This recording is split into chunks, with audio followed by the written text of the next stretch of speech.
What happens when a group of racist bullies target the wrong black man, mistaking his quiet demeanor and size for weakness? Watch as a retired Marine refuses to be intimidated and fights back against a racist gang determined to control a small town. The dusty heat of the afternoon sun was relentless as Mac Davis stepped out of his battered pickup truck. A man of considerable size, Mac carried himself with an air of quiet confidence, his broad shoulders and barrel chest marking him as someone not to be trifled with. His Marine Corps cap sat snugly on his head, shielding his eyes from the glare as he took in the small town's quiet streets. This was supposed to be his fresh start, a place far removed from the chaos he had left behind in the city. He had just moved into town 2 days ago, settling into a modest house on the outskirts.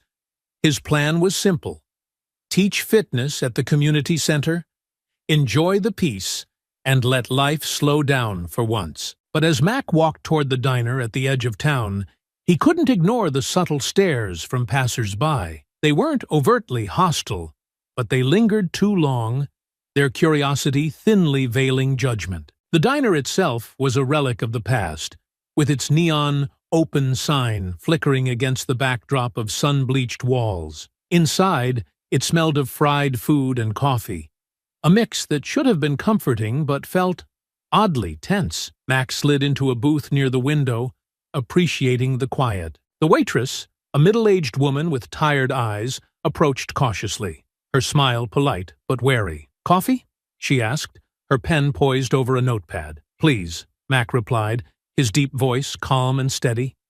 "And whatever special you've got." She nodded, retreating quickly. Mac didn't think much of it. He was used to being underestimated because of his size, his presence often misinterpreted as a threat. He adjusted the Marine Corps ring on his finger, letting his thoughts drift as he waited for his meal. The bell above the diner door jingled, breaking the calm. 3 men strolled in, their loud laughter cutting through the muted conversations. Mac glanced up briefly. The leader, a wiry man with a cocky swagger, caught his eye and smirked. The other 2 followed closely, their movements deliberate, their confidence unmistakable. The leader's voice rang out, loud enough for the entire diner to hear. "Well, would you look at that?" he drawled, nodding toward Mac. "Big guy thinks he can take over our booth." Mac's grip tightened on his coffee cup. So much for a fresh start. The atmosphere in the diner shifted the moment Derek and his gang stepped in. Conversations that had filled the space only moments ago dwindled to whispers, replaced by the cocky cadence of Derek's voice. Mac had seen men like him before, loud, arrogant, and deeply insecure beneath the bravado. He kept his eyes down, stirring his coffee and hoping they'd pass by. But luck wasn't on his side. Derek, wiry but quick on his feet, approached Mac's booth with exaggerated steps, his smirk growing wider with every stride. His 2 companions, Jake and Evan, trailed close behind, their grins matching Derek's like shadows, mimicking their master. The 3 men loomed over Mac's table, their presence casting an unwelcome shadow. "Hey, big guy," Derek said, his voice dripping with mockery. "Didn't know the circus was in town." Mac didn't look up, calmly taking another sip of his coffee. He'd learned long ago not to rise to the bait. Silence, after all, was often the best way to disarm a fool. But Derek wasn't looking for silence. He wanted a reaction. "What's the matter?" Jake chimed in, his tone just as grating. "Too busy counting calories to say hi." The 2 men burst into laughter, while Evan leaned against the booth, pretending to inspect Mac's plate. "Man, with all that weight, you must have been first in line when they served breakfast," Evan sneered. "Or maybe second, third, and fourth." Mac's jaw tightened, but he said nothing. He picked up his fork and cut into the diner's special, a chicken fried steak with mashed potatoes, and began eating slowly, deliberately. The calmness in his movements seemed to irritate Derek. "Hey, I'm talking to you," Derek snapped, slapping his hand on the table. The sound reverberated through the room, and a hush fell over the diner. Mac slowly raised his eyes, his expression neutral, though his grip on the fork betrayed a flicker of tension. I didn't realize this was your booth, Mac said evenly, his deep voice carrying a quiet authority. You want it? Take it. I'm just here to eat. Derek's smirk faltered for a moment, but he quickly recovered. Nah, I'm good standing right here. Gives me a better view of, he gestured vaguely at Mac's body, whatever this is. Man, how do you even fit through doors? Jake and Evan burst into laughter again, nudging each other like schoolyard bullies. The waitress, standing by the counter, glanced nervously in their direction, but made no move to intervene. Mac set down his fork and leaned back in his seat, his eyes meeting Derek's for the first time. There was no anger in his gaze, only a quiet, simmering patience. Are you done? He asked simply. Derek's grin turned into a sneer. Done? Oh, not even close. I mean, come on. Look at you. Big guy like you, I bet you don't even work. Just sit around all day stuffing your face, huh? Jake added, bet he's on disability or something. Probably milking the system. Mac's fingers curled into a fist under the table, but he forced himself to stay calm. His training had taught him restraint, to pick his battles wisely. This wasn't about him. It was about the small-mindedness of men who needed to tear others down to feel tall. He wasn't going to let them win by stooping to their level. Why don't you go sit down and enjoy your lunch? Mac said evenly, his voice calm but firm. This isn't going to end the way you think it will. Derek laughed, a harsh, grating sound that filled the diner. End?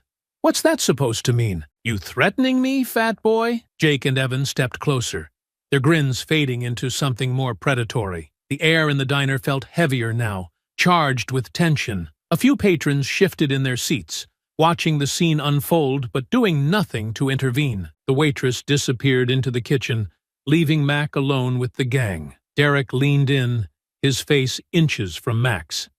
I don't think you get it, Tubby. This is our town. You don't belong here.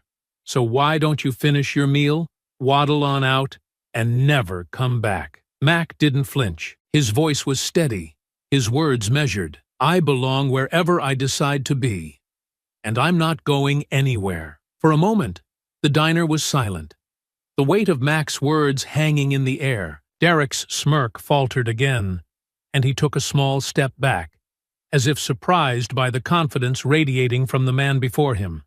But the moment didn't last. Jake broke the silence with a derisive snort. You hear that, Derek?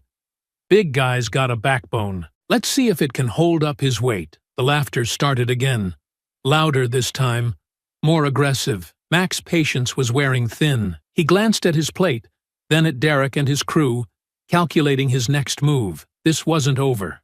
Not by a long shot. The tension in the diner was palpable.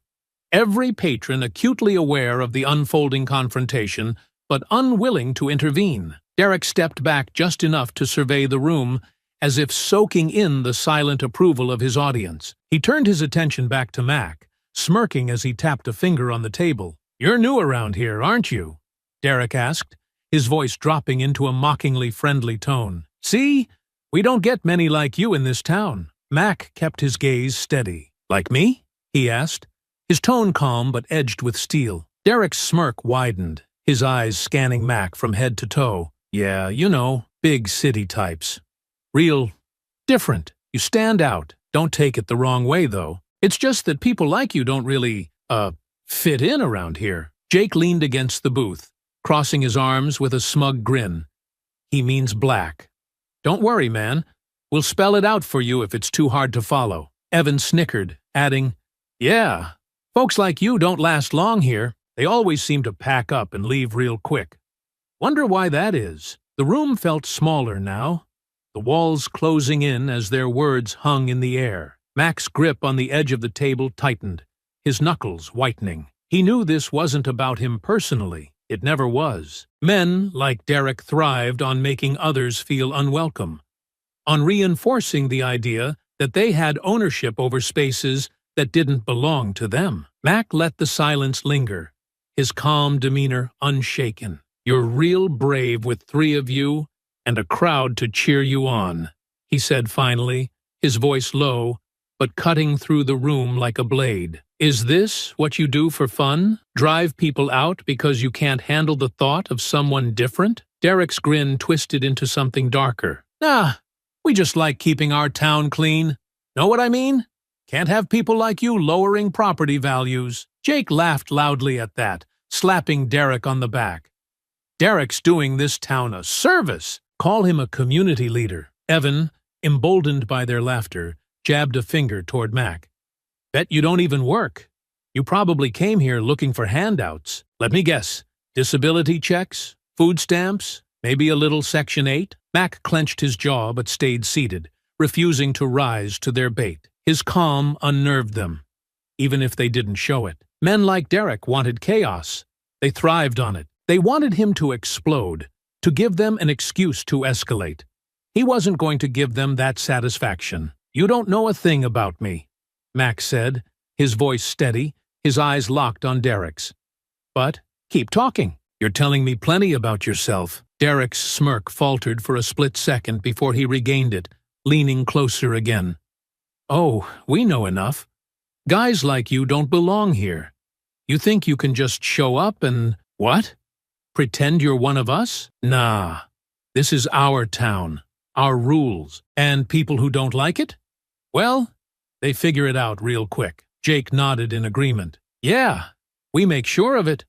Ain't that right, Derek? Damn right, Derek said, straightening up and puffing out his chest. See, when people like you show up, we remind them they're not welcome. Some get the hint after a few days. Others need a little more persuasion. Mac's calm demeanor cracked just enough for a flicker of anger to show in his eyes. He'd faced ignorance and prejudice before, but this was something else. These men weren't just bullies. They were a system. A coordinated effort to keep people of color out of their town through fear and intimidation. What's the plan? Mac asked coolly. You think you're going to intimidate me into leaving? You're wasting your time. Jake chuckled, shaking his head. Man, you don't get it, do you? This isn't a choice. We've been here a long time. You're just passing through. It's best you remember that. Derek stepped even closer, his voice dropping to a growl. Or maybe you need a little demonstration to make it clearer. The threat was unmistakable, and the tension in the room reached a breaking point. The other diners looked on, their faces a mix of fear and resignation. No one moved to help. No one dared to intervene. You want to make your point? Mac asked, slowly standing from his booth. His full height dwarfed Derek, his broad frame cutting an imposing figure. Go ahead and try, but I'll warn you now, you won't like the outcome. Derek's bravado flickered, but Jake and Evan stepped in to back him up, forming a wall of overconfidence. The smirks returned, their arrogance unwavering. They thought they had him outnumbered, that their strength lay in their numbers. Derek cracked his knuckles. Let's see what you've got, fat boy. Mac didn't flinch. His stance was solid, his expression calm. This wasn't over. Not by a long shot. Derek smirked, stepping closer. What's the matter, big guy? You scared? Or are you just too slow to do anything about it? Jake and Evan flanked him, their postures tense but cocky, like predators toying with prey. The diner's silence was deafening. No one dared to speak, the few remaining patrons frozen in their seats. The waitress peeked out from behind the counter, her face pale. Mac's voice cut through the charged air. You boys have made a mistake. You don't want this fight. Derek laughed, a harsh sound that echoed off the diner's tiled walls. You hear that? Fat boy thinks he's gonna teach us a lesson. He turned to Jake and Evan. Maybe we should teach him a little respect first. Jake cracked his knuckles and moved in first. Respect, huh? Let's see how much you've got. The swing came fast but uncoordinated. Mac ducked easily, sidestepping the blow and twisting his torso to deliver a calculated shove to Jake's chest. Jake staggered backward, crashing into a booth, his breath coming out in a startled wheeze. The plates on the table rattled as he grabbed for balance. You've got one chance to walk away, Mac said, straightening up, his voice calm but firm. Take it. But Derek wasn't listening. Fueled by embarrassment and rage, he lunged at Mac with surprising speed, aiming a wild punch at his face. Mac blocked it with his forearm, his other hand shooting forward to push Derek off balance. The smaller man stumbled back, nearly tripping over a chair before catching himself. "You're gonna pay for that," Derek spat, his fists clenching. "Get him!" Evan hesitated, but with Derek's glare bearing down on him, he threw himself at Mac. This time, Mac caught him mid-lunge, grabbing the younger man's arm and twisting it gently but firmly. Evan yelped in pain, squirming in Mac's grip, before Mac released him with a controlled shove that sent him sprawling onto the floor. Jake pushed himself off the booth, red-faced and furious. "You think you're tough because you can throw us around. We'll see how tough you are when we knock you down." Jake and Derek moved in at the same time, attacking from different angles. Mac pivoted, ducking under Jake's punch and using his momentum to deliver a precise strike to Jake's ribs. Jake let out a grunt of pain, doubling over and clutching his side. Derek, meanwhile, managed to close the gap, slamming his shoulder into Mac's chest. The impact made Mac step back, but it wasn't enough to knock him down. Derek pressed the advantage, swinging again, this time with more force. Mac caught Derek's arm mid-swing, locking it in place. "You're out of your depth," Mac said, his voice low and steady. With a quick twist, he forced Derek's arm down, causing the smaller man to let out a sharp cry of pain. Evan, now back on his feet, grabbed a chair and swung it at Mac. The sudden movement caught Mac off guard, and the edge of the chair grazed his arm. The pain was fleeting, but it reignited Mac's focus. He turned to Evan, his eyes narrowing. "That's enough," Mac growled, his tone commanding. Evan froze, his hand still gripping the chair. For a moment, his bravado faltered, his gaze darting to Derek for reassurance. But Derek was still struggling to free himself from Mac's grip, his face contorted in anger and humiliation. "Don't just stand there, Evan," Derek shouted. "Hit him!" Mac released Derek with a sharp shove, sending him stumbling into Jake, who had just recovered. Both men glared at Mac, their confidence cracking but not yet broken. Evan dropped the chair, taking a cautious step back, clearly unsure of his next move. The standoff resumed, the gang circling Mac like wolves regrouping for another attack. Mac stood his ground, his breathing steady, his stance unshaken. He scanned their faces, noting the hesitation creeping into their eyes. "You've already lost," Mac said, his tone calm but cutting. "You just don't know it yet." Derek's fists clenched, his face red with frustration. "This isn't over," he spat, motioning for Jake and Evan to spread out again. "You think you can come here, humiliate us, and walk away?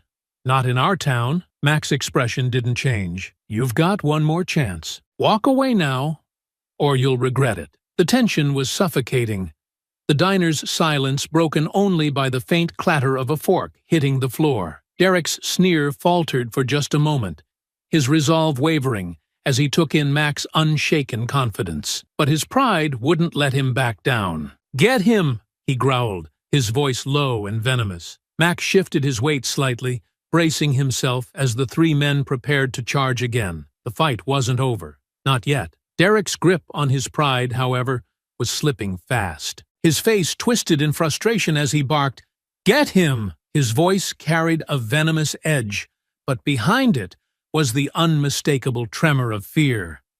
Jake moved in first, charging clumsily. Max sidestepped the attack with practiced ease, using Jake's momentum against him. With a quick grab and shove, Max sent him sprawling into a nearby booth, the wooden frame creaking under the impact. Before Jake could react, Mac was already turning to face Evan. Evan hesitated, his fists half raised, his movements awkward.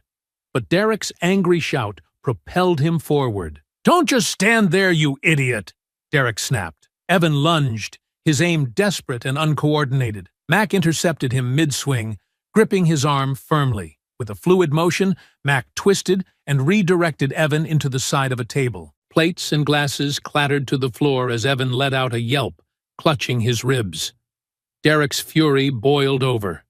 He came at Mac head-on, fists flying. Mac blocked the first strike, dodged the second, and stepped in close. Grabbing Derek by his shirt collar, Mac hauled him off his feet and slammed him into the wall. The impact sent a framed picture tumbling to the floor, and Derek's bravado shattered along with it. Mac's voice was low and controlled, but the weight of his words pressed on Derek like a vice. "You done yet?" Derek squirmed, his eyes darting around the diner for help. Jake staggered to his feet, holding his side, while Evan leaned heavily against a booth, his face pale. Both men looked at Derek, their confidence thoroughly dismantled. "This isn't over," Derek spat, his voice cracking as Mac released him. He stumbled but managed to stay upright. "We know where to find you." Jake nodded, his voice slurring as he added, "Yeah, you're done. You don't belong here." Evan muttered something unintelligible, his eyes darting between the door and Derek, clearly eager to flee.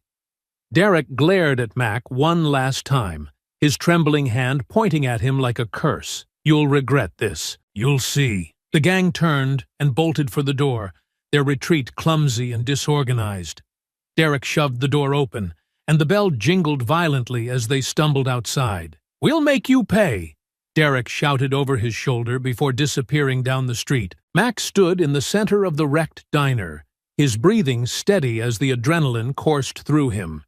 He surveyed the damage, overturned chairs, shattered plates, and the stunned faces of the remaining patrons. The waitress peeked out from behind the counter, her face pale but her eyes filled with cautious admiration. "Are you okay?" she asked hesitantly, her voice trembling. "I'm fine," Mac replied, his deep voice calm but firm. "Call the police." "I already did," she said. "They're on their way." Moments later, the wail of sirens cut through the tension, growing louder until 2 patrol cars pulled up in front of the diner. The officers stepped inside, their eyes darting from the wreckage to Mac. One officer, tall and stocky with a buzz cut, approached him cautiously, his hand resting on his holstered weapon. "What happened here?" the officer asked, his tone clipped and professional. Mac crossed his arms over his chest, meeting the officer's gaze steadily. "I defended myself." The waitress stepped forward, her voice hurried. "It wasn't his fault. Those guys, Derek and his friends, they started it. They've been causing trouble around here for years." The officer's expression hardened slightly at the mention of Derek's name, but he didn't relax. "You're new in town, right?" he asked Mac. Mac nodded. "Just moved here." The officer exchanged a glance with his partner, a younger man who looked uncomfortable as he surveyed the scene. "Derek's known to us," the first officer said cautiously. "But you seem to have made quite an impression." Mac's jaw tightened. He could hear the unspoken skepticism in the officer's tone, the subtle implication that the new guy must have done something to provoke the gang. "I didn't start this," Mac said firmly, "but I finished it." The waitress nodded vigorously. "He's telling the truth. Derek and his crew came in, started harassing him, and wouldn't stop. They've done this before. To other people." The officer sighed, running a hand over his buzzed hair. "Yeah, we've heard complaints about them. Hard to get anything to stick, though." Mac narrowed his eyes. "You're telling me they've been doing this for years, and no one stopped them?" The officer shifted uncomfortably. "We do what we can, but people around here don't like to talk. Derek's family has connections." Mac's gaze didn't waver. "Connections or not, they just threatened me." "You planning to do something about that?" The officer hesitated, then gestured toward the damage. "We'll file a report. If they come near you again, let us know." Mac's jaw clenched, but he said nothing. He could see the reluctance in the officer's posture, the unspoken reality that Derek and his gang had been allowed to terrorize the town unchecked. As the officers began taking statements from the other patrons, Mac stepped outside. The cool air hit his face as he stood on the diner's steps, his thoughts racing. Derek's threats echoed in his mind. "We know where to find you." This wasn't over. Not by a long shot. Mac adjusted his Marine Corps cap and squared his shoulders. If the town wasn't going to stand up to Derek, then he would. One way or another, this was going to end. The diner was quieter now, but the tension lingered in the air like the aftermath of a storm. Mac walked toward his truck, his every step measured, his mind replaying the threats Derek had spat as he and his gang fled. He didn't doubt for a second that they'd make good on those threats. The bruises on his knuckles and the overturned chairs in the diner were only the beginning. Derek wasn't the type to let humiliation go unanswered. The police, unsurprisingly, had been dismissive. Their thin assurances of filing a report didn't fool Mac. He'd seen the way they shifted uncomfortably when Derek's name came up, their words laden with hesitation. The gang had connections, small-town ties that kept them untouchable. But Mac wasn't about to back down. That night, Mac sat in his modest living room, the Marine Corps cap resting on the coffee table. His laptop glowed in the dim light as he began his research. If Derek and his gang thought they could intimidate him into leaving, they'd underestimated the discipline of a man who'd endured far worse. He started with local news. It didn't take long to uncover a pattern. Vague reports of harassment, fights, and property damage, all attributed to Derek and his crew. Most accounts lacked names or detailed follow-ups, and the few victims who had spoken out quickly recanted their statements or moved away. The pieces began to fall into place. Derek and his gang weren't just a group of thugs. They were a system of intimidation. Their targets weren't random. They were people like Mac, outsiders, minorities, anyone who didn't fit the mold of their small-town ideal. The next morning, Mac headed to the community center where he'd just started work as a fitness coach. Between sessions, he spoke with some of the staff, careful to ease into the conversation. He learned more than he expected.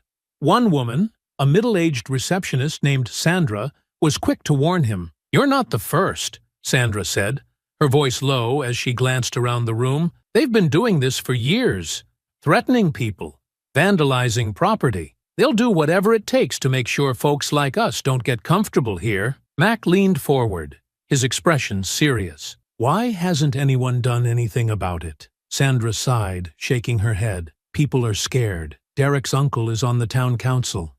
His dad owns half the businesses in town, and the police," she hesitated, "they look the other way." Her words confirmed what Mac had suspected. The system in this town wasn't broken. It was rigged. Derek and his gang operated with impunity because the people in power allowed it. "Do you know anyone they've targeted recently?" Mac asked, his voice steady but edged with determination. Sandra nodded slowly. "There was a family, black couple with a teenage son. They moved here last year. Derek and his crew trashed their car, left threats on their porch. The family didn't stay long after that." Mac's jaw tightened. "Do you know how I can get in touch with them?" Sandra scribbled a name and number on a piece of paper. "They don't live here anymore, but they might talk to you. Just be careful. Derek's not going to stop. He'll try to scare you out of here." Mac gave her a firm nod. "He's welcome to try." That evening, Mac made the call. The voice on the other end was cautious at first, but when Mac explained who he was and what had happened at the diner, the man's tone shifted. He introduced himself as David Jackson and told Mac everything. "They targeted us the second we moved in," David said, his voice filled with frustration and lingering fear. "It started with stares, comments at the grocery store. Then it escalated. Slashed tires, graffiti on our garage. The police didn't do a damn thing. Derek's uncle? He was at one of their barbecues the same weekend they trashed our car." "Why didn't you press charges?" Mac asked, though he already knew the answer. "They made it clear what would happen if we did," David replied bitterly. "We've got a kid. We couldn't take the risk." The conversation left Mac more determined than ever. Derek and his gang thrived on fear, using it to keep their victims isolated and silent. But Mac wasn't going to be intimidated. He wasn't going to run. He spent the next few days gathering more evidence, speaking to others who had been targeted, and documenting everything meticulously. Each story painted a damning picture of a town that had allowed Derek and his crew to terrorize anyone who didn't fit their narrow definition of belonging. Mac also made a point to keep an eye on his surroundings. Derek and his gang weren't idle.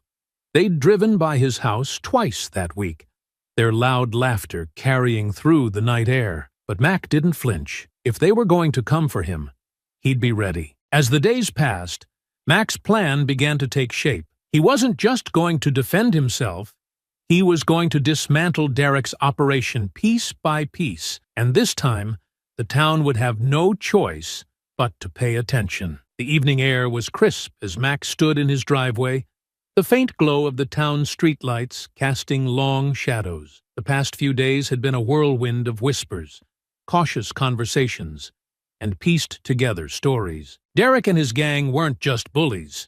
They were predators, and the town had allowed them to thrive. Mac wasn't going to let that continue. He began his plan by focusing on the weakest link, Evan. The young man had been visibly shaken during the diner confrontation, his reluctance to escalate evident even when Derek barked orders. Evan didn't strike Mac as someone who wanted this life, just someone too scared to leave it. The opportunity came the following evening. Mac waited near the auto parts store where Evan worked, his truck parked inconspicuously nearby. When the lights inside dimmed and the lock clicked on the door, Mac approached. Evan froze when he spotted Mac stepping into the light. "What? What do you want?" Evan stammered, his voice cracking. "To talk," Mac said calmly, stopping a few feet away. His large frame loomed, but his tone remained steady, almost reassuring. "You've got a chance to do the right thing. Walk away from this." Evan laughed nervously, his hand fumbling with his keys. "You don't know Derek. You don't know what he'll do." "I know exactly what he'll do," Mac replied, "because I've dealt with men like him before, and they always fall. The only question is, are you going down with him?" Evan's shoulders slumped slightly. He glanced around the empty lot, then back at Mac. "What do you mean? Tell me everything you know. What he's done, where he operates, who's helping him." Mac's voice was firm, but not aggressive. "You're scared of him, and I get that. But Derek's not going to protect you when this blows up in his face. You don't want to be standing next to him when it happens." Evan hesitated, the silence stretching between them. Finally, he nodded. "Okay," he muttered. "But you didn't hear it from me." The information Evan gave Mac opened the door to a much larger picture. Derek wasn't just targeting individuals. He and his gang had terrorized minority-owned businesses, vandalized properties, and threatened families to force them out of town. Worse, Derek's father, a wealthy local businessman, was quietly funding campaigns and keeping key figures in town on his payroll to shield his son. Mac pieced it all together, compiling every detail into a growing dossier. He spoke to more people who had been targeted, each story fueling his determination. Most were hesitant at first, glancing nervously over their shoulders as they talked. But Mac's presence, his quiet resolve, gave them courage. There was a black family who moved in 2 streets over. A neighbor whispered to him one afternoon. They only lasted a month. Derek and his friends smashed their car windows, spray-painted their garage. The police didn't do a thing. Another man at the community center shook his head bitterly as he recounted his story. "I run a small shop. Derek's crew started hanging out by my storefront, scaring off customers. I tried to file a complaint, but, well, nothing came of it." Mac documented it all. Each interview, each photo, each detail painted a damning picture of a town held hostage by fear and silence. One evening, Mac attended a town council meeting. He sat quietly in the back, blending into the crowd as the council discussed mundane issues, funding, infrastructure, and upcoming events. But when the floor opened for public comments, Mac stood. "My name is Mac Davis," he began, his deep voice carrying through the room. "I've only been here a short time, but I've seen enough to know this town has a problem." He held up a thick folder of evidence, his gaze sweeping over the council members. "For years, a group of individuals has been terrorizing residents, harassing businesses, vandalizing homes, and driving families out. And it's been allowed to continue because of silence." The room grew uncomfortably quiet. One of the council members, an older man with a stiff posture, shifted in his seat. "This isn't just about a group of bullies," Mac continued. "It's about a system that's protected them. I've spoken to people who've been targeted, people too afraid to come forward, but that fear ends now. I've sent this to the press, and I'll make sure it gets to the right authorities." Mac's gaze landed on a man sitting near the end of the table, Derek's uncle. The man's face was pale, his fingers tapping nervously on the desk. Mac didn't need to say his name. The implication was clear. I'm not here to scare anyone, Mac finished. I'm here to make sure this stops, one way or another. The murmurs in the room grew louder as Mac stepped back, his presence lingering like a storm cloud. He didn't wait for a response.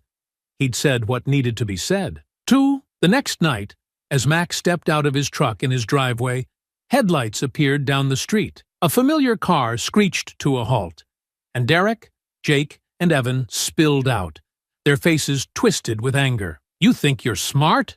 Derek shouted, storming toward Mac. "You think you can ruin us?" Mac stood his ground, his hands loose at his sides. "I don't have to ruin you," he said calmly. "You've done that yourself." Jake cracked his knuckles, his voice shaky but loud. "You're dead, old man. This is our town." Evan lingered behind, his eyes darting nervously. Derek's glare snapped him out of it, and he stepped forward reluctantly. "You made your choice," Mac said, his voice low.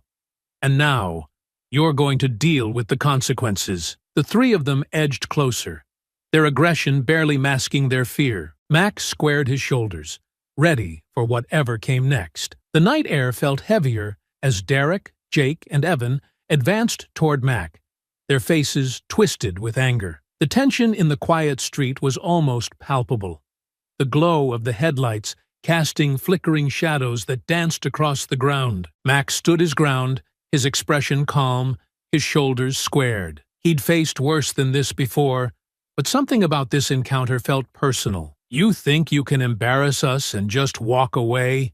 Derek hissed, his voice low but laced with venom. He jabbed a finger at Mac's chest. "This is our town. You're about to learn what that means." Mac's eyes flicked between the three of them. Derek's fury radiated off him like a fever, while Jake's clenched fists betrayed his impatience. But it was Evan who caught Mac's attention. He lingered behind the others, his steps hesitant, his hands fidgeting at his sides.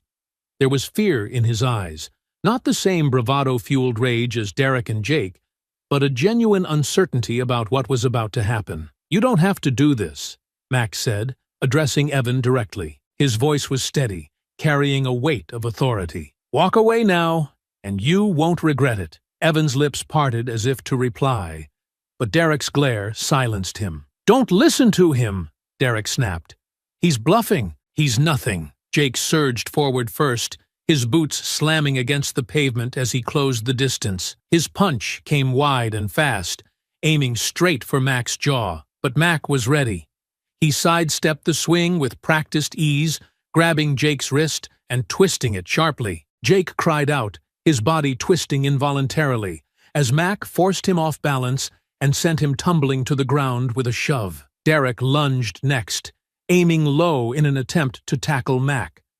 The move was clumsy, fueled by desperation rather than skill. Mac planted his feet and braced, catching Derek by the shoulders and driving a knee into his stomach. Derek gasped, the air rushing out of him as he staggered backward, clutching his midsection. "You're out of your depth," Mac said, his voice calm but firm. He stepped back, giving them a moment to reconsider. "Don't make this worse for yourselves." Jake scrambled to his feet, shaking his head as he rubbed his wrist. "You think you're tough because you got lucky?"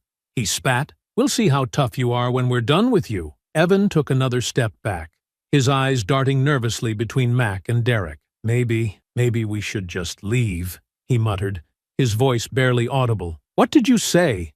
Derek snapped, straightening despite the pain evident in his posture. His glare burned into Evan. "You're not chickening out now. Get in there." Evan hesitated, his hands trembling as he took a halting step forward. His gaze met Mac's for a brief moment, and Mac saw the doubt etched in his features. "You don't want this," Mac said again, softer this time. "Walk away. It's not too late." "Move!" Derek barked, shoving Evan forward.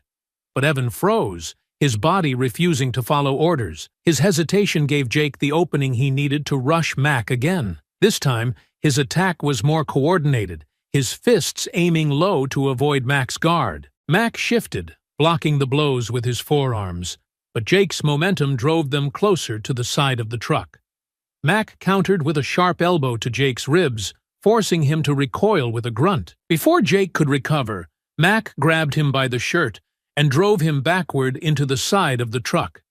The metal groaned under the impact, and Jake slumped against it, wheezing for air. Derek growled in frustration and charged again, his fists flying in wild arcs. Mac sidestepped one swing and caught Derek's arm mid-strike. Using his opponent's momentum, Mac twisted Derek's arm and shoved him face first into the side of the truck. Derek shouted in pain, struggling to free himself as Mac leaned in close. "Enough," Mac growled, his tone low but cutting. "You've already lost.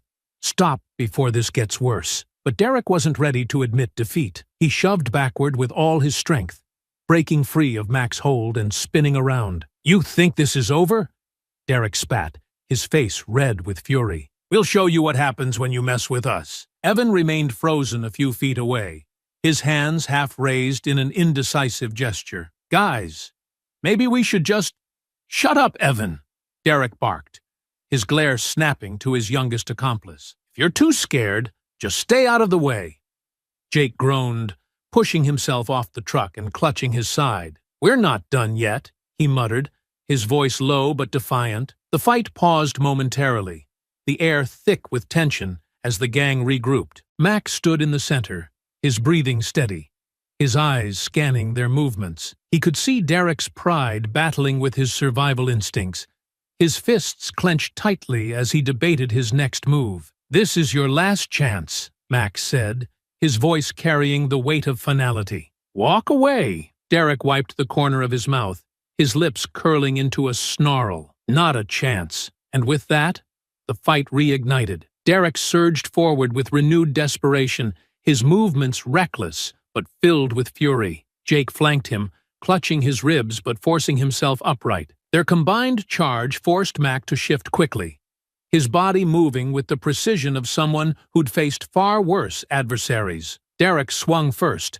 aiming a wild right hook at Mac's head. Mac ducked low, his foot pivoting as he stepped inside Derek's reach. With a sharp, controlled strike to Derek's chest, Mac sent him reeling backward, gasping for air. The blow wasn't meant to maim.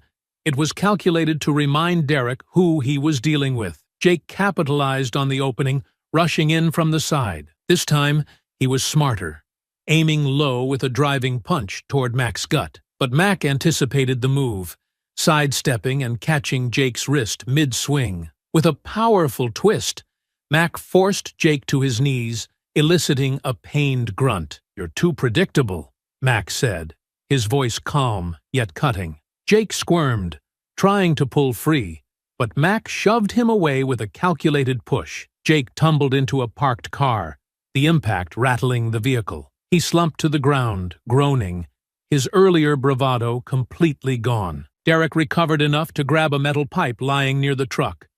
He gripped it tightly, his knuckles white as he swung it wildly. Mac dodged the first strike, the pipe whistling through the air just inches from his head. The second swing came lower, but Mac sidestepped again, his movements fluid and precise. On the third swing, Mac stepped forward, closing the distance between them. He grabbed the pipe with one hand and yanked it free from Derek's grip. The force of the motion sent Derek stumbling forward, off balance. Mac spun the pipe once in his hand before tossing it aside with a loud clang that echoed in the stillness of the street. "You need more than a weapon to take me down," Mac said, his tone unwavering. And even then, it wouldn't be enough. Derek's face twisted with rage, but the hint of fear in his eyes betrayed him. He lunged again, his fists swinging wildly, but his movements were sloppy and uncoordinated. Mac blocked each strike with ease, his forearms absorbing the blows like they were nothing. Then, with a calculated uppercut, Mac sent Derek sprawling to the ground. Derek lay there for a moment, clutching his jaw as he glared up at Mac. His breath came in ragged gasps, his earlier confidence shattered. "You done?" Mac asked, his voice steady, almost casual. But before Derek could answer, Jake pushed himself off the ground and charged once more. His steps were sluggish, his body clearly battered, but his pride pushed him forward. Mac caught him mid-charge, planting a firm hand on Jake's chest and shoving him backward. Jake stumbled, tripped over the curb, and landed flat on his back, groaning. Evan stood frozen near the truck, his hands hovering indecisively. His eyes darted between his two fallen companions and Mac, the fear in his expression palpable. "Evan," Mac said, his voice softer now, though it still carried the weight of authority, "you don't have to be a part of this. Walk away." Evan swallowed hard, his trembling hands lowering slightly. I don't want this," he muttered, his voice barely audible. "Then leave," Mac said.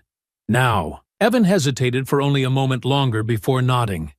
He took a shaky step backward, then another, before turning and jogging away into the night. Derek, still lying on the ground, shouted after him. "Coward!" Derek spat, his voice hoarse. "You're dead, Evan! You hear me?" Mac's attention returned to Derek as he crouched down, his large frame looming over the gang leader. "You've been beaten," Mac said, his tone cold and deliberate. "Take the loss. Walk away. Don't make this worse." Derek's glare burned with humiliation, but he didn't move to attack again. Slowly, he pushed himself up, his movements stiff and pained. He glanced at Jake, who was still sprawled on the curb, and cursed under his breath. "You'll regret this," Derek said, his voice trembling but full of venom. "We know where you live. This isn't over." Mac stood tall, his expression unchanging. "Try it," he replied evenly, "and you'll see just how over it is." Derek grabbed Jake's arm, hauling him to his feet. Together, they limped down the street, their voices low as they muttered curses and threats. Mac watched them go, his chest rising and falling steadily as the adrenaline coursed through his veins. He didn't relax until the street fell silent once more. The fight was over, but the battle wasn't. Derek's threats hung in the air, promising more trouble to come. Mac turned toward his house, his thoughts already turning to the next steps. This wasn't just about defending himself anymore. It was about making sure no one else had to endure what he'd faced tonight. The night was quiet as Mac sat in his living room, nursing a cup of coffee. The fight still replayed in his mind. The wild swings, the threats, and, most importantly, Evan's hesitation. The youngest of the trio hadn't truly committed to the confrontation, and his retreat had spoken volumes. Evan was scared. Not of Mac, but of Derek. Mac leaned back in his chair, his gaze fixed on the ceiling. If Derek and his gang were going to be dismantled, it wouldn't be by brute force alone. Fear had kept the town silent for too long. Mac needed someone on the inside, someone who could reveal everything. And he knew just who that someone was. The next morning, Mac parked his truck near the auto parts store where Evan worked. He waited patiently, his marine instincts kicking in as he observed the building. When Evan finally stepped out, shoulders hunched and a wary glance darting around, Mac made his move. "Evan!" Mac called, his voice calm but firm. Evan froze mid-step, his head snapping toward Mac. His wide eyes betrayed his nerves as Mac approached, his hands held out in a non-threatening manner. "I'm not here to hurt you," Mac said, stopping a few feet away. "I just want to talk." Evan hesitated, his gaze shifting toward his car as though considering a quick escape. "What do you want?" he asked, his voice barely above a whisper. "You know what I want," Mac replied. "I want the truth. About Derek, about everything he's done, and I think you want to give it." Evan laughed nervously, shaking his head. "You don't get it. Derek will kill me if I talk." Mac's expression didn't waver. "And what happens if you don't? You think he's going to protect you when this falls apart? Or do you think he'll use you as a scapegoat?" Evan flinched, his hands clenching into fists. "You don't know what you're asking. He's connected. His dad, his uncle, they own this town." "They don't own me," Mac said firmly. "And they don't own you either. You have a chance to do the right thing, to walk away from this." Evan looked down at the ground, his shoulders slumping. "You don't understand," he muttered. "I didn't want any of this. I didn't have a choice." "You do now," Mac said, stepping closer. His voice softened, but it still carried an edge of determination. "You've seen what Derek's done to this town, to those families he's driven out. Do you really want to be a part of that? Or do you want to fix it?" Evan swallowed hard, his gaze flicking back up to meet Mac's. "What are you asking me to do?" "Tell the truth," Mac said, Confess to everything.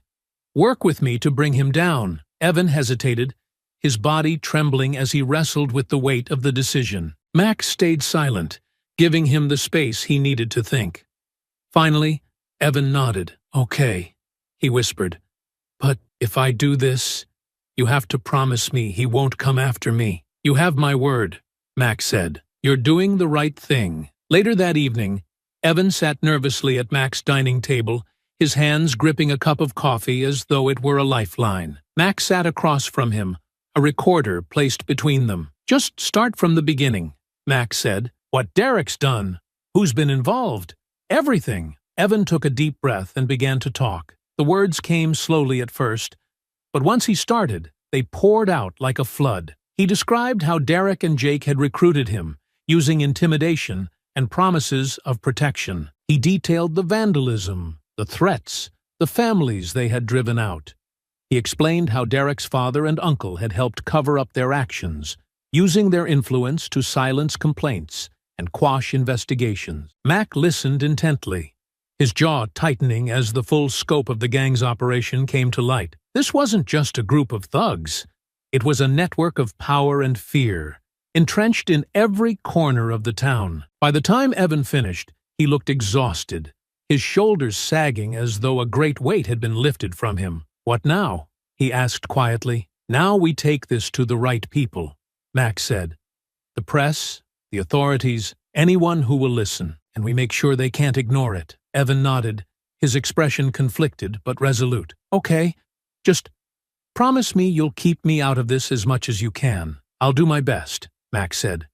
"But you need to be ready. Derek's not going to go down quietly." Evan swallowed hard but nodded again. "I'm in." That night, Mac reviewed the recording, his mind racing with the possibilities. With Evan's confession, he had enough to start breaking Derek's hold on the town. But this was only the beginning. The fight wasn't over, and Mac knew the hardest part was still to come. As he shut off the recorder and leaned back in his chair, a faint smile crossed his face. For the first time, it felt like the tide was starting to turn. The morning sun cast long shadows across Mac's living room as he prepared for the next phase of his plan. Evan's confession was a goldmine of information, a roadmap detailing Derek's operation and the web of intimidation, fear, and corruption that kept it running. But a confession alone wasn't enough. Mac needed to turn the town against Derek, to make sure no one could ignore the truth anymore. His first stop was the office of Eric Martin, a local journalist who had earned a reputation for poking around in the town's quieter corners. Eric was young, maybe late 20s, and his nervous energy was evident as Mac stepped into his modest office. "You again," Eric said, standing from his desk. "What's this about now?" Mac placed a folder on Eric's desk and tapped it once. "This is about the truth. You want a story that matters? Here it is." Eric opened the folder and scanned the pages, his brows furrowing deeper with every line. His hand paused when Mac handed him a recorder. "What's this?" "Evan. He's confessed everything. Vandalism, threats, Derek's connections, all of it. Play it." Eric hesitated, then pressed the play button. Evan's shaky voice filled the room, recounting incident after incident. Mac watched as the journalist's face shifted from cautious curiosity to disbelief, and, finally, anger. Eric stopped the recording and leaned back in his chair. "This is big." "It's more than big," Max said. "This is your chance to expose what's been happening here. People need to know they're not alone, that Derek and his crew can't keep running this town." Eric nodded slowly, his earlier hesitancy melting away. "I'll need to fact-check some of this, but if it holds up, I'll run it. And I'll push it to regional outlets. This story won't stay local." "Good," Max said, standing to leave. "The more people know, the harder it'll be for them to sweep it under the rug." Mac's next stop was the police station. He'd seen their indifference before, but this time he wasn't walking in empty-handed. With a copy of Evan's confession and a detailed summary of Derek's activities, Mac intended to force their hand. The desk officer, a man in his 40s with a tired face, looked up as Mac approached. "Can I help you?" "I need to speak to someone in charge of investigations," Mac said firmly. After a moment of hesitation, The officer nodded. A few minutes later, Mac was seated across from Detective Collins, a grizzled man whose skeptical gaze rested heavily on the folder Mac slid across the desk. "This better be good," Collins muttered as he opened the folder. "It's more than good," Mac said. "It's proof." Collins flipped through the pages, his expression unreadable. "Evan Knight, huh?" he said, stopping at the transcript of the confession. "He's one of Derek's boys." "Not anymore," Mac replied. "He's ready to testify." Collins leaned back, crossing his arms. "You've got a lot here, but you know how this works. Evidence doesn't mean much if the people pulling the strings are still in power. That's why I came to you," Mac said, his voice steady. "If you want to do your job, you've got what you need. If not, I'll take this to someone who will." Collins's jaw tightened, but after a moment, he nodded. "Leave this with me. I'll see what I can do." As Mac left the station, he knew the detective's response wasn't a guarantee, but it was a step forward, and that was enough for now. The ripple effect of Evan's confession started quickly. Within days, whispers turned into murmurs, and murmurs became full conversations. People began talking, quietly at first, then more boldly, about what they'd endured at the hands of Derek and his crew. Mac walked through town and saw the change. A business owner who had avoided eye contact with him a week ago now stopped to thank him. A neighbor who'd been silent since Mac moved in pulled him aside to share his own story about Derek's threats. "I always thought no one would care," the man admitted, his voice heavy with regret. "But seeing you stand up to him, maybe it's time we all did." Mac nodded, placing a reassuring hand on the man's shoulder. "The more people speak out, the less power they have. We do this together." By the end of the week, the town was buzzing. Eric's article hit the local paper, the headline bold and uncompromising. "Small Town, Big Secrets. The Reign of Derek Hastings and His Crew." The story laid bare the gang's crimes, their connections, and the complicity of those who'd turned a blind eye. The response was immediate. Business owners and residents began coming forward with their own stories, adding to the growing pressure on Derek and his allies. For the first time, the tide felt like it was turning. But Mac knew it wasn't over. Derek wasn't the type to sit back and accept defeat. The next move would be his, and Mac would be ready. Mac sat on his porch, the evening air thick with anticipation. His phone buzzed in his pocket, and he glanced at the screen. A message from Detective Collins. "Warrants signed. We're moving in tonight. Be ready if we need you." Mac read the message twice before standing and stretching. It wasn't satisfaction he felt. It was resolve. This was the moment they'd been working toward. He grabbed his jacket and stepped off the porch, heading toward his truck. He wanted to be there when it happened. The scene was set at Derek's usual haunt, a run-down garage on the outskirts of town that doubled as their base of operations. Mac parked a few streets away, his vantage point offering a clear view of the police assembling near the garage. Their movements were deliberate, a mix of uniformed officers and plainclothes detectives positioning themselves strategically. Detective Collins stepped out of an unmarked car, speaking into his radio. His gaze swept the area before locking on Mac's truck. Mac climbed out and approached, his boots crunching against the gravel. "You didn't have to come," Collins said, his voice low but steady. "I'm not here to get in the way," Mac replied, "but I've been in this fight long enough. I want to see it through." Collins nodded, glancing back toward the garage. "They're all in there. Derek, Jake, and the others.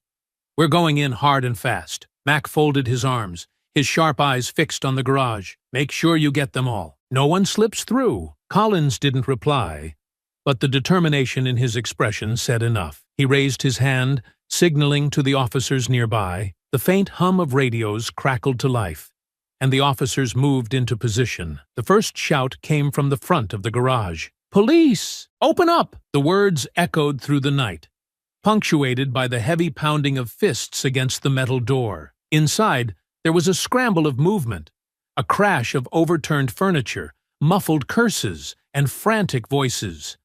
Mac stood back, his muscles tensing as he watched the scene unfold. The door finally gave way with a loud clang, and officers poured into the building, their voices commanding and sharp. "Hands up! Get on the ground!" From his vantage point, Mac saw Derek stumble out of the shadows, his hands half raised as his eyes darted wildly around the room. The bravado was gone, replaced by panic.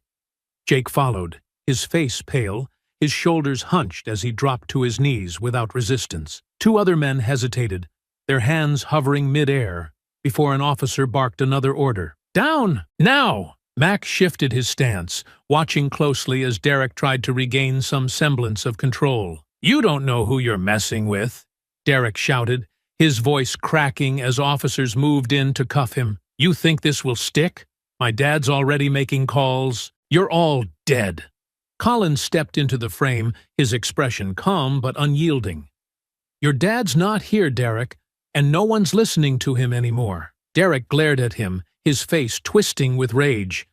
"You think you've won? You think this is over? It is for you," Collins replied, signaling for the officers to haul Derek out. Jake and the others followed, their heads bowed as they were led to waiting patrol cars. Mac remained at the edge of the scene, his arms crossed as he observed the arrests. He caught Derek's eye as the young man was shoved into the back of a squad car. For a moment, Derek's mask of fury slipped, revealing the fear beneath. Mac didn't say anything. He didn't need to. His presence alone was enough. Collins approached, wiping his brow as the officers began securing the scene. "That's all of them," he said, his tone edged with exhaustion. "Good," Mac replied, his gaze still on the patrol cars. "Now make it count. Don't let this get buried." Collins nodded. "We've got enough to hold them. Evan's testimony, the complaints, and the evidence you handed over.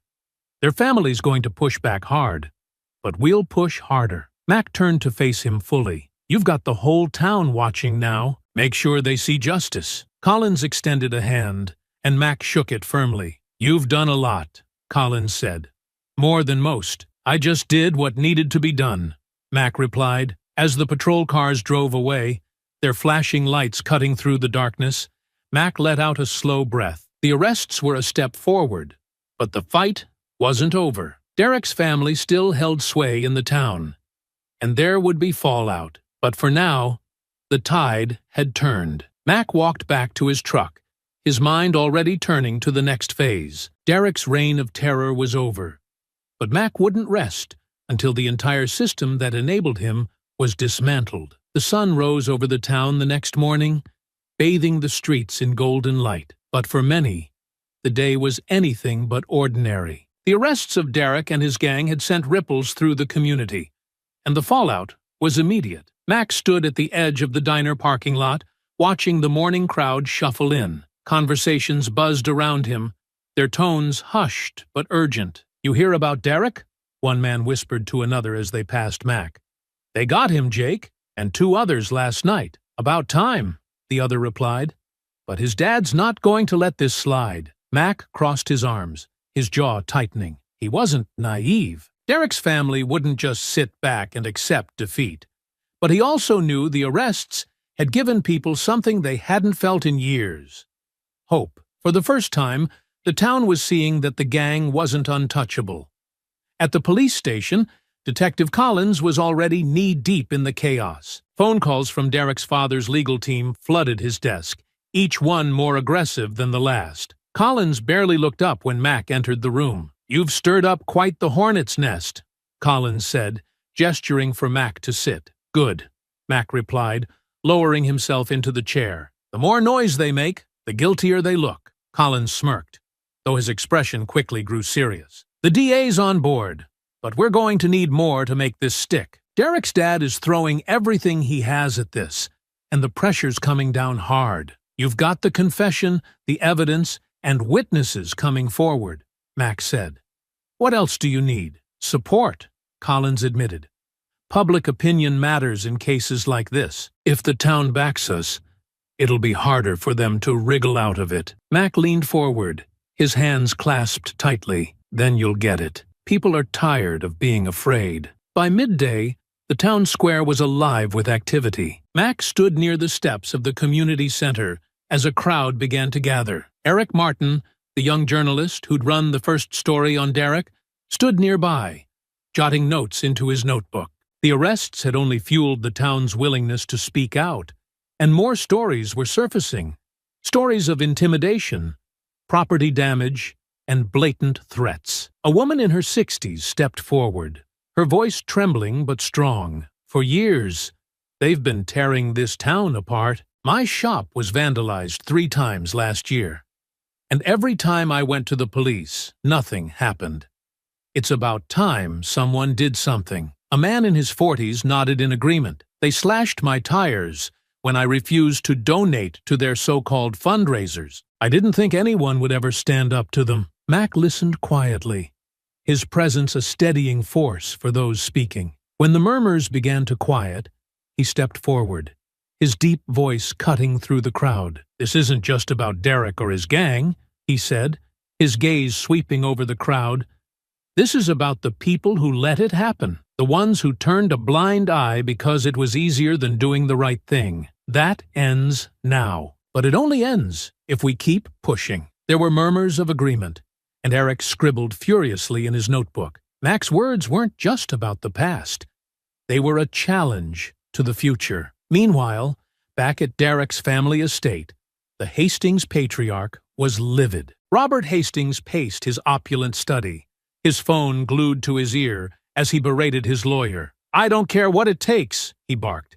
"Get my son out of that cell, and find out who's behind this. No one embarrasses my family like this and gets away with it." Derek sat in a chair nearby, his arms crossed and his face pale.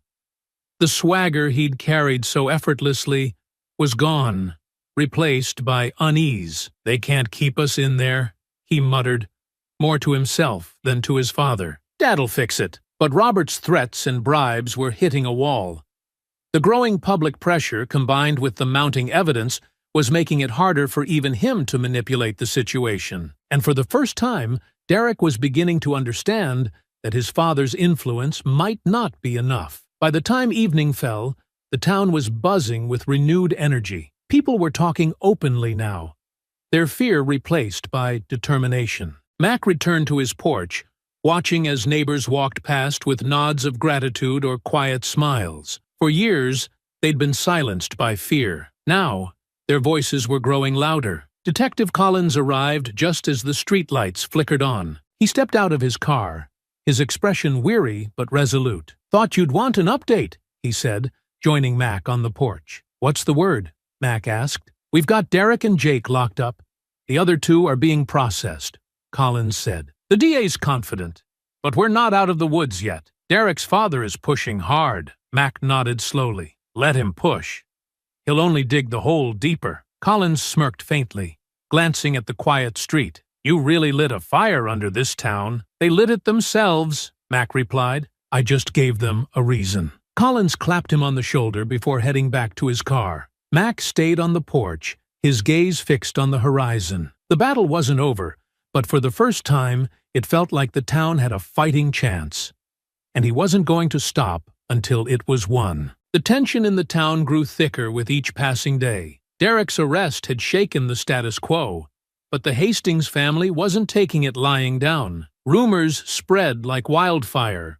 Stories of bribes, backroom deals, and veiled threats aimed at shutting down the investigation. Mac knew this wasn't just about Derek anymore. It was about dismantling the power his family wielded over the town. The morning after Collins's update, Mac received a call from Eric Martin, the journalist who had been documenting everything. "You're going to want to see this," Eric said, his voice urgent. "Hastings is making his move." "What kind of move?" Mac asked, already pulling on his boots. "Press conference at City Hall," Eric replied. "He's going on the offensive." The crowd outside City Hall was larger than Mac had anticipated.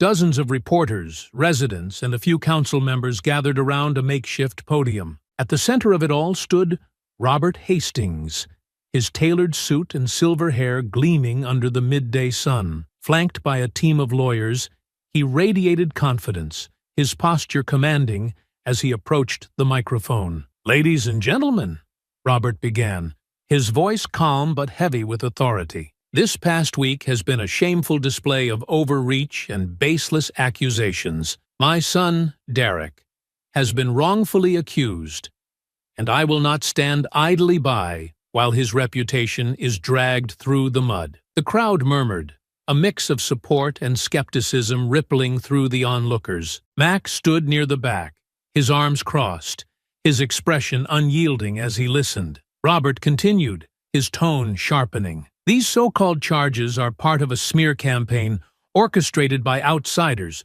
who don't understand this town or its people. My family has dedicated generations to this community, and we will not be intimidated by false narratives. Mac's jaw tightened. The spin was blatant, but it was working. Some members of the crowd nodded in agreement, their loyalty to the Hastings name still intact. Mac stepped forward slightly, catching Eric's eye. The journalist was furiously scribbling notes, his brow furrowed. And to those who think they can use fear to undermine us, Robert added, his voice rising, know this, we will fight back, and we will win. As the press conference ended, Mac moved quickly through the dispersing crowd to where Eric was standing. They're doubling down, Mac said, his tone low but firm. They're trying to control the narrative, Eric replied, tucking his notebook into his bag. But people are starting to question them. Did you see the looks on some of the council members' faces? They're rattled. Mac nodded. Good. Now, we need to keep the pressure on. Eric glanced around before leaning in closer. There's more. I've been digging into the council's records. Hastings' uncle has been funneling money through shell accounts tied to town projects. If we can link it to Derek's operation, it'll blow the whole thing wide open. How long do you need? Mac asked. Not long, Eric said, but I'll need someone to corroborate it. Evan, Mac said immediately. He's already confessed to everything else. If he knows about the money, he'll talk. That evening, Mac met with Evan at the community center. The young man looked tired, his shoulders hunched as he nursed a bottle of water. He glanced up nervously when Mac approached. I heard about the press conference, Evan said, his voice barely above a whisper. Derek's dad isn't going to stop, is he? No, Mac replied, sitting across from him. But neither are we. Evan's eyes flicked to the ground, his hands fidgeting with the bottle. What do you need from me? Eric found something, Mac said. Money trails linked to town projects. If Derek's dad and uncle are involved, we need you to confirm it. Evan hesitated, his jaw working as he weighed his options.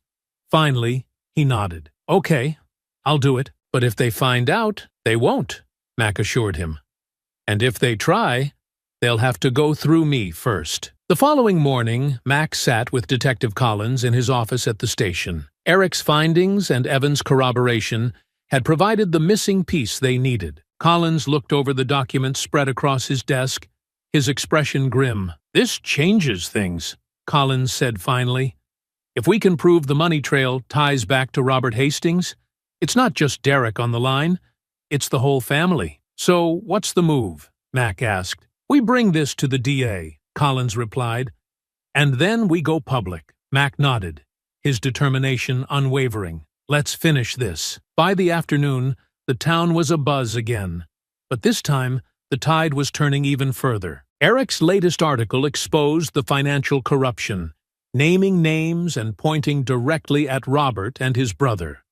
Coupled with the arrests and mounting testimony, the Hastings family's grip on the town was slipping fast. Robert's confident facade cracked as reporters pressed him for comments outside his estate. Derek's usual arrogance was nowhere to be seen as he was paraded before the cameras, flanked by officers escorting him to a hearing. And, throughout it all, Mac remained steady, watching as the town began to reclaim its voice. But Mac knew the fight wasn't over yet. The Hastings family wouldn't go down without a fight, and the courtroom battles ahead would test everyone involved. Still, for the first time, victory felt within reach. The courtroom buzzed with tension as people filed into the gallery, murmurs filling the air like static. The town's most powerful family was finally being dragged into the spotlight, and everyone wanted to see how it would play out. Mac took a seat near the back, his calm demeanor masking the fire in his chest. This wasn't just about Derek anymore.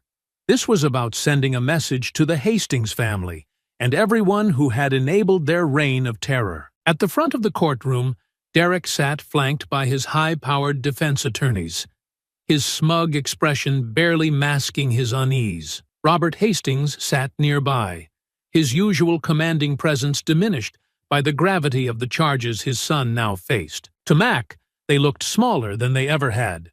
Two men desperately trying to hold on to their crumbling empire. The prosecutor, a sharp-eyed woman named Valerie Knight, approached the podium, her voice clear and steady as she began her opening statement. "Ladies and gentlemen of the jury, today we will present irrefutable evidence of the crimes committed by Derek Hastings and his accomplices. Evidence that not only implicates them in acts of harassment, vandalism, and assault, but also reveals a deeper network of corruption tied directly to this family's influence in our town." She gestured toward the table where Derek and his lawyers sat. "For too long, the Hastings name has been synonymous with power and impunity. But today, that ends. Today, we take a stand." The gallery erupted into whispers, but the judge's gavel quickly restored order. Valerie's words had set the tone. This trial wasn't just about justice for Derek's victims. It was about dismantling the legacy that had allowed him to operate unchecked. The trial unfolded methodically, each piece of evidence building on the last. Mac watched intently as Valerie called her first witness, Evan. The young man looked nervous as he approached the stand, but when he spoke, his voice carried the weight of someone who had been waiting years to tell the truth. "I was part of Derek's crew," Evan admitted, his eyes fixed on the prosecutor. "I went along with it because I was scared. Of him, of his dad, of what they could do if I didn't. But it wasn't just about us messing around. Derek had his father's backing. We did things because we knew no one would stop us." The courtroom fell silent as Evan described the vandalism, the threats, the way they targeted people who didn't belong. His testimony was raw, unflinching, and it painted Derek as more than a bully. He was a man who used his family's power to terrorize a town. When Valerie asked about the financial trail, Evan hesitated, glancing briefly at Robert Hastings. The older man's glare was ice-cold, but Mac's steady gaze from the gallery seemed to ground Evan. "There were payments," Evan continued, his voice stronger now. "Money from fake invoices, donations to projects that never happened. Derek's uncle handled most of it, but everyone knew it was to keep people quiet or make them go away." As the prosecution continued to build its case, Derek's defense scrambled to counter. His lead attorney, a polished man with a silver tongue, tried to paint Derek as a misunderstood youth, claiming the charges were exaggerated and driven by a vendetta against the Hastings family. "This is nothing more than a witch hunt," the defense attorney argued, his voice slick with practiced confidence. "My client is being scapegoated for the mistakes of others, and the prosecution has failed to provide concrete proof tying him to these accusations." But Valerie was ready. She called victim after victim to the stand. Business owners, former residents, even longtime locals who had been too afraid to speak out before. Each testimony was another nail in Derek's coffin, and with every word, the gallery grew more restless. When it was Mac's turn to testify, the courtroom seemed to hold its breath. He walked to the stand with the same calm, unyielding presence he had carried throughout the entire ordeal. Valerie's questions were direct, focusing on his role in exposing Derek's crimes. "You provided evidence to the police," Valerie said. "What motivated you to take that step?" Mac's gaze swept over the gallery before settling on Valerie. "Because someone had to," he said simply. This town had been living under their shadow for too long. People were scared, but they shouldn't have to be. I just gave them the chance to stand up. Derek's attorney tried to rattle him during cross-examination, but Mac's calm responses turned every question back on itself, leaving little room for doubt. By the time he stepped down, the tide felt undeniable. By the end of the day, the jury looked weary but resolute as they filed out to deliberate. Mac left the courtroom, stepping into the crisp evening air. The trial wasn't over yet, but the prosecution had laid everything bare. For the first time, it felt like justice was within reach. Detective Collins caught up to him outside, a rare grin on his face. "You've done a hell of a thing, Davis. Whether they convict him or not, you've changed this town." Mac nodded, his eyes scanning the horizon. "It's not about me. It's about making sure no one else has to go through this." As the courthouse lights flickered on, Mac leaned against the railing, waiting for the verdict that would determine whether the fight was truly over. The courtroom was silent as the jury filed back into their seats. The weight of the trial hung in the air, pressing down on everyone present. Mac sat in the gallery, his broad shoulders tense, his hands gripping the edge of the bench in front of him. This was it, the moment that would decide whether all the work, the risks, and the sacrifices had been worth it. The judge entered, and everyone rose. Once seated again, the foreperson of the jury stood, holding the verdict in her hands. She looked calm but pale, as though the gravity of what she was about to announce had weighed on her heavily. "On the charge of harassment," she began, her voice clear but steady, "we find the defendant, Derek Hastings, guilty." A collective murmur rippled through the gallery, quickly silenced by the judge's gavel. Mac exhaled slowly, but didn't move. The foreperson continued. "On the charge of vandalism, we find the defendant, Derek Hastings, guilty." Derek's face was a mask of anger and disbelief. His lawyers whispered furiously in his ear, but he batted them away, his expression darkening with each word from the foreperson's mouth. "On the charge of assault, we find the defendant, Derek Hastings, guilty." The tension in the room broke like a dam. Quiet cheers and muffled gasps of relief rippled through the gallery. Mac leaned back in his seat, his eyes steady on Derek, who now sat slumped, his head in his hands. The sentencing followed shortly after. The judge, an older man with a stern gaze, looked over the courtroom as he prepared to deliver the punishment. "Derek Hastings," he said, his voice firm and unyielding, "your actions have caused harm not only to individuals, but to the very fabric of this community. The evidence presented against you is overwhelming, and the testimonies of your victims paint a picture of a man who believed himself untouchable. That ends today." Derek stared at the floor, his jaw clenched, as the judge continued. "For the charges of harassment, vandalism, and assault, you are hereby sentenced to 12 years in prison, with no possibility of parole for the first 8. Additionally, you are ordered to pay restitution to your victims, as outlined by the prosecution." A gasp went up from Derek's mother, who sat in the front row. Robert Hastings, seated beside her, looked as though he'd been struck. His face was pale, his lips pressed into a thin line, but his eyes burned with quiet fury. Mac caught his gaze for a brief moment before Robert turned away. Jake and the other accomplices faced lesser charges, but their sentences were harsh enough to ensure they wouldn't return to their old ways anytime soon. Jake received 5 years, while the other 2 got 3 each. As they were led from the courtroom, Mac noticed how much smaller they seemed now, their swagger and confidence drained. But it wasn't just the gang-facing consequences. The prosecution had already begun laying the groundwork for financial investigations into Robert Hastings and his brother. While they hadn't been formally charged yet, their business dealings were now under intense scrutiny, and the weight of public opinion was beginning to shift. Outside the courthouse, the crowd had grown. Reporters jostled for space, their microphones and cameras pointed at anyone who might give them a soundbite. Mac stepped out into the chaos, his presence drawing attention almost immediately. "Mr. Davis," one reporter called out, pushing a microphone toward him. "What do you have to say about the verdict?"